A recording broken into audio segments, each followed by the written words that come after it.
Well, then, good afternoon. The number of police officers in England and Wales has fallen to its lowest level in more than 30 years. That's right. The new figures would seem to support forces' concerns over their capacity to tackle the likes of terror threats and online fraud. Well, separate data also shows rising levels of violence and theft have contributed to the largest annual increase in crime for a decade. Those statistics look like this. Official figures showing that there were just over 123,000 officers across all ranks in England and Wales at the end of March this year.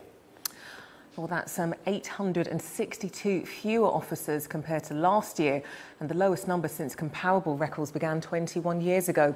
Although a Home Office report said records indicate these could actually be the lowest figures since 1985.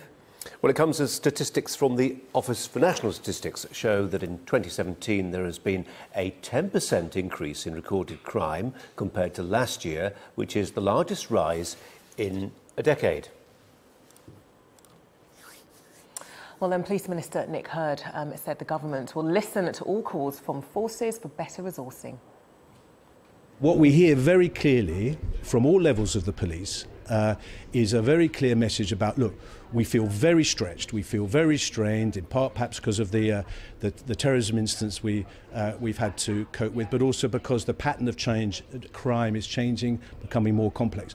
So that message we have to listen to, because our primary responsibility is the safety of the public. So over the next few months, we will be engaging very closely with the police, force by force, to really drill down into the pressures they're under, the demand they're under, their own strategies to manage that, their own strategies in relation to efficiency, because there's still more to do there, their own strategies in relation to reserves policy, so that the Home Secretary and I, later this year, can make decisions based on better evidence than we've got at the moment.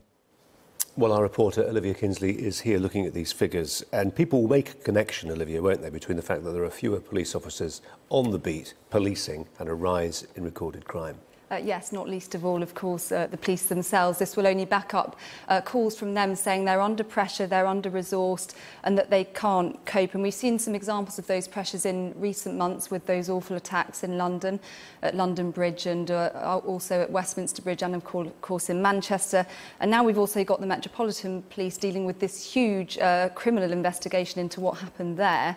At the same time, in the last few days, we've heard that the Met Police are also trying to actually bring back in retired detectives, because detectives there are struggling to cope with the workload in terms of detective work. Earlier we spoke to Diane Abbott, the Shadow Home Secretary, and this is what she had to say about the figures.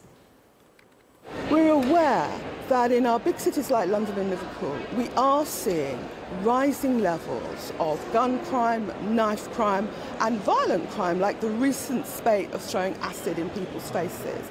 And it is that violent crime and gang crime that causes most fear in communities. So the government is wrong to dismiss the police reporting figures. They need to address what people are concerned about, and they need to address rising levels of violent crime.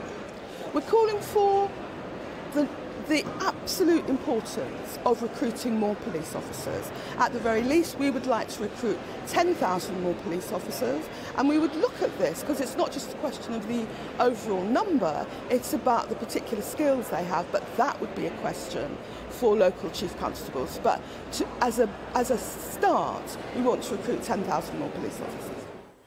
Well, earlier you, of course, were talking about those Office for National Statistics figures too, which show there's been this 10% rise in crime in the last year. That's the biggest in a decade. There will, of course, be people who link those two things together, the police falling numbers and the rise in crime, and they'll say they're because of budget cuts.